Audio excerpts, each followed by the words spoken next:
Hey Alpha fam, let's do a quick market update. Before we begin, I do want to say that nothing in this video is financial advice. Everything is for educational purposes only. This is just my own analysis on the market.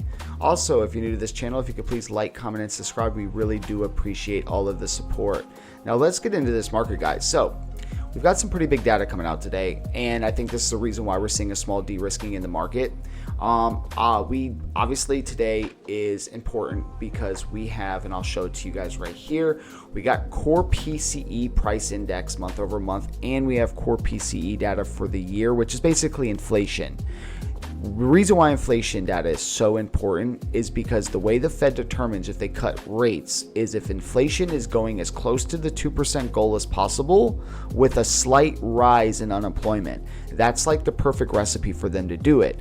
And the reason we've been getting these rate cuts recently has been because the labor market has been weakening, unemployment has been going up, and then inflation has also been coming down and cooling, but they also decided to change their mandate without having such a strict 2% mandate for inflation. They've basically have made it where they can adjust the interest rates regardless if it is at 2%, as long as it's not obviously skyrocketing. With that being said, guys, we're always naturally going to see a small de-risking into these events because, let's be honest, big traders, leverage traders, they don't want to risk going into these events and potentially getting liquidated, which is totally understandable. It looks like Bitcoin's making this descending wedge pattern, this bullish descending wedge pattern. And if you say this, I guess I actually thought it was making more of a bull pendant, but this kind of looks like what it could be doing. And if this is its breakout, this brings us up to this level right here, which is the level that honestly Bitcoin really needs to reclaim. I've been saying it all week, guys. There's a couple levels that Bitcoin needs to reclaim. The first one's this $94,000 level right here. Still hasn't gotten it yet, but I'm pretty confident it will break it. Every time these things hit these levels for resistance, that resistance gets weaker. So hopefully the next time it goes into this, it can break through. And then obviously the next level here that's very important is this $98,000 level. Until we break above the 98, we are not in a confirmed uptrend. All right.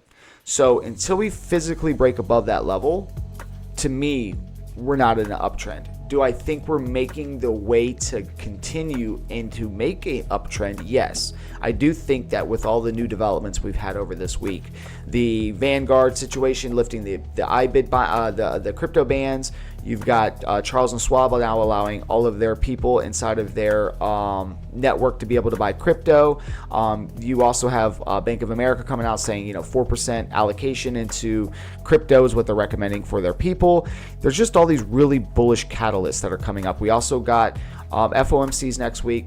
Rate cuts to me are already being priced into the market, but the big thing is once we get past this year, next year is going to be explosive.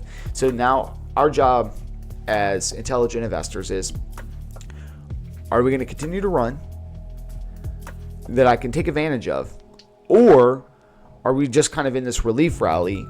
And then once we get closer, to this level, especially like the one thing I'm making, but abundantly clear to everybody in my community, I was around last year when the Japan carry trade unraveled. I know how destructive that event can be. And basically it'd be like a week of just a massive drop, a bounce, and then a move up. And again, guys, if we're kind of following this 5-wave Elliott pattern right here, and this thing comes into the 1, we de-risk into the FOMC.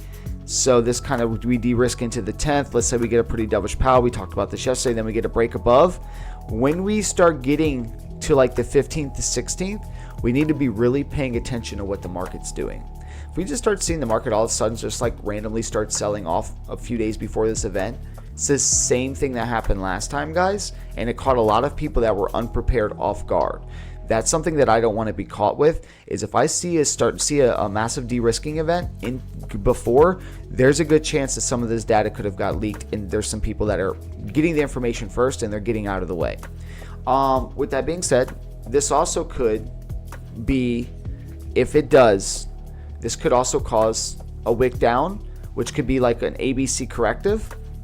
And then this thing maybe comes back down. It's hard to say how much of a drop we'll get, guys. It really is hard to say. I hate to say that we'll come all the way back down, but there is a very strong possibility that Bitcoin will want to come all the way back down. I mean, I showed you guys evidence of it yesterday. Go back to August 5th, look at the week prior. That's what happened when they raised interest rates last time. The reason why the crypto market, well, one of the reasons why we went into a bear market last time was simply because all the stimulus that they gave out, all that free money during COVID, made inflation rise, and they basically went through the largest interest rate hike in human history. Raising interest rates actually was one of the drivers of the bear market, along with, all the other events that were going on back then. It's very, very bearish for markets for these things to happen.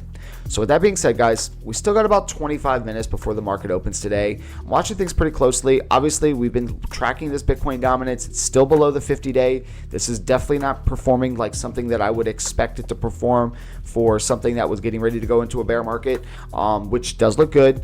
Obviously, on the weekly, we still got this breakdown of this bear flag right here.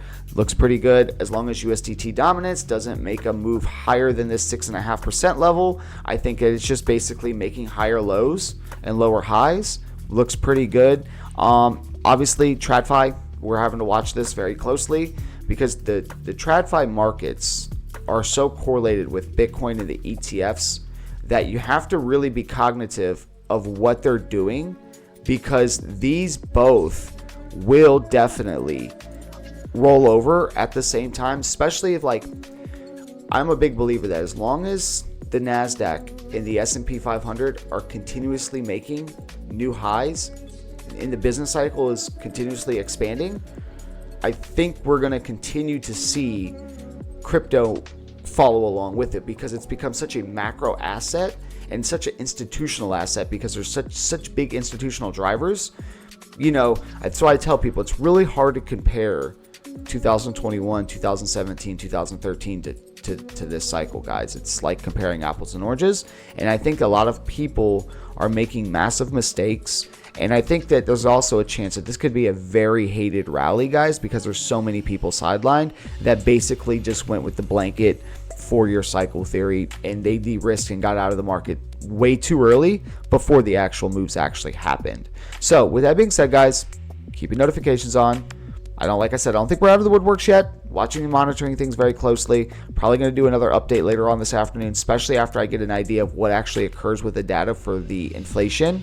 Again, I'm always going to be bullish long term because I have a long-term thesis on this market.